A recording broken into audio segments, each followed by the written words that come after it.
പാലായിൽ ഇടതുമുന്നണി കൊണ്ടുവന്ന അവിശ്വാസം പാസായി. നഗരസഭാ ഭരണം UDFന് നഷ്ടമായി. ഹാജരായ 17 പേരും പ്രമേയത്തെ അനുകൂലിച്ചു.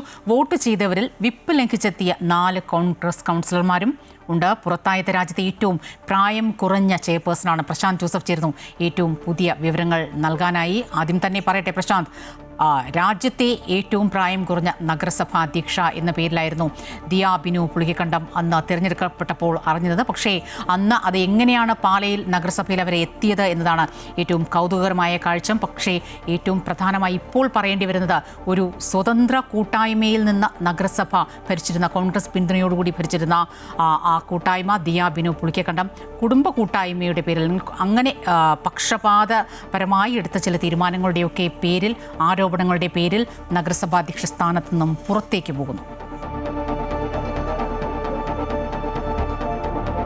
തീർച്ചയായും സ്വപ്ന, രാജ്യത്ത് തന്നെ ഏറ്റവും പ്രായം കുറഞ്ഞ ചെയർപേഴ്സൺ എന്നായിരുന്നു ദിയ ബിനു പുളിക്കക്കണ്ടം അറിയപ്പെട്ടിരുന്നത്.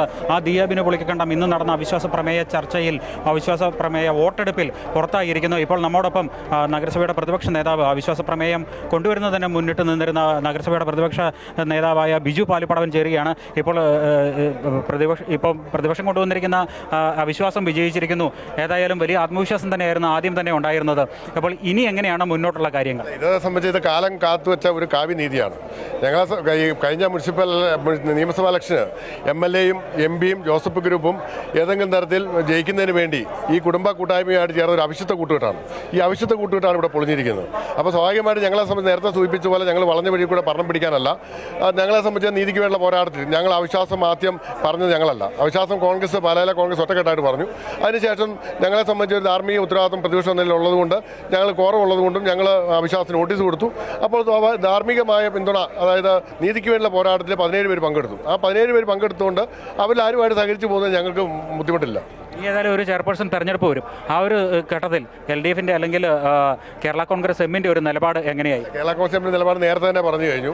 ഞങ്ങളെ സംബന്ധിച്ച് തുടക്കത്തിൽ തന്നെ ഞങ്ങൾക്ക് ഏറ്റവും വലിയ ഒറ്റക്കക്ഷി എന്ന നിലയിൽ ഈ കുടുംബ കൂട്ടായ്മയായിട്ട് ഭരണം നടത്താമായിരുന്നു. പക്ഷേ ഞങ്ങളതൊന്നും ഏറ്റെടുത്തില്ല. ആ നിലപാട് തന്നെയാണ് ഇവരുടെ പരോക്ഷമായ പിന്തുണ സ്വീകരിച്ചു പോലും ഞങ്ങൾക്കത് വേണ്ട എന്ന് ഞങ്ങൾ തീരുമാനിച്ചത്. അതുകൊണ്ട് ഞാനിവിടെ സൂചിപ്പിച്ച പോലെ നമ്മളെ സംബന്ധിച്ച് ഈ 17 പേരും ധാർമ്മികമായിട്ട് സത്യത്തിന് വേണ്ടി നിന്നു. അപ്പോൾ അതുകൊണ്ട് ഇവരെ ആര് വേണമെങ്കിലും നമുക്ക് പിന്തുണയ്ക്കാമല്ലോ. ഒരു സഹകരണം ഉണ്ടാകും കോൺഗ്രസുമായിട്ട്. ഒരു സഹകരണം, കോൺഗ്രസുമായിട്ട് ഉള്ള സഹകരണം നല്ല അതിനർത്ഥം. സ്വാഭാവികമായിട്ടും മുനിസിപ്പൽ കൗൺസിലിൻ്റെ അല്ലെങ്കിൽ പാലാ മുനിസിപ്പാലിറ്റി അനാഥമായിരിക്കാൻ വേണ്ടി, അപ്പോൾ നല്ലൊരു ഭരണം വരാൻ വേണ്ടി ഞങ്ങൾ സ്വാഭാവികമായിട്ടും സഹകരിച്ചല്ലേ പറ്റുള്ളൂ, അല്ലാതെ പറ്റത്തില്ലല്ലോ. തീർച്ചയായും. അപ്പോൾ ബിജു പാലിപ്പടവൻ പറയുന്ന അത് തന്നെയാണ്. പാലായിൽ നല്ലൊരു ഭരണം ഉണ്ടാവണം. കഴിഞ്ഞ 6 മാസമായി പാലാ നഗരസഭയിൽ ഒരു തരത്തിലുമുള്ള വികസന പ്രവർത്തനങ്ങൾ ഒന്നും തന്നെ നടന്നിരുന്നില്ല. അത് കോൺഗ്രസും ചൂണ്ടിക്കാട്ടുന്നു. ഭരണത്തിൽ പക്ഷപാതപരമായ സമീപനമാണ് സ്വതന്ത്ര കൂട്ടായ്മ സ്വീകരിച്ചിരുന്നത്. അതിനെതിരെയുള്ള ഒരു അവിശ്വാസ വോട്ടെടുപ്പാണ് ഇന്ന് നടന്നിരുന്നത്. അപ്പോൾ അതുകൊണ്ട് വിപ്പ് തങ്ങളാരും കൈപ്പറ്റിയിട്ടില്ല. ഈ കോൺഗ്രസിൻ്റെ കൗൺസിലർമാർ വിപ്പ് കൈപ്പറ്റിയിട്ടില്ല. തങ്ങൾ സ്ഥലത്തില്ലായിരുന്നു. എവിടെയെങ്കിലും വിപ്പ് പതിച്ചിട്ടുണ്ടെങ്കിൽ അത് തങ്ങൾക്കറിയില്ല. തങ്ങളെത്തി തങ്ങളുടെ മനസാക്ഷിക്കനുസരിച്ച് പാലായുടെ വികസനത്തിന് വേണ്ടി വോട്ട് രേഖപ്പെടുത്തിയെന്നാണ് കോൺഗ്രസിൻ്റെ കൗൺസിലർമാർ വ്യക്തമാക്കിയിട്ടുള്ളത്. ഏതായാലും സ്വതന്ത്ര കൂട്ടായ്മയുടെ ഭരണം നഷ്ടമായിരിക്കുന്നു.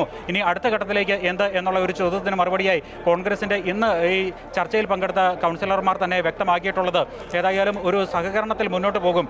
അത് എത്തരത്തിലെന്നുള്ളത് ഇപ്പോൾ വ്യക്തമാക്കാൻ കഴിയില്ല. ഏതായാലും UDFിൻ്റെ തന്നെ ഒരു ഭരണം നഗരസഭയിൽ ഉണ്ടാകും. അതായത് കോൺഗ്രസ് നേതൃത്വം നൽകുന്ന ഒരു ഭരണം തന്നെ ഉണ്ടാകുമെന്ന് അവർ വളരെ വ്യക്തമായി പറഞ്ഞിട്ടുണ്ട്.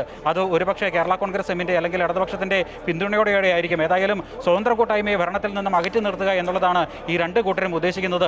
അതിപ്പോൾ നടപ്പായിരിക്കുന്നു. ദിയ ബിനു പുളിക്കക്കണ്ടം രാജ്യത്തെ ഏറ്റവും പ്രായം കുറഞ്ഞ നഗരസഭാ ചെയർപേഴ്സൺ. തീർച്ചയായും അത് തന്നെയാണ് കാത്തിരുന്ന് കാണേണ്ടത്. ഇനി അടുത്ത പാലാ നഗരസഭയിൽ എന്താണ് സംഭവിക്കുന്നത്, ആരാണ് ഭരണത്തിലേക്ക് എത്തുന്നത് എന്നാണ് വഴിയെ കാണാനിരിക്കുന്നത്.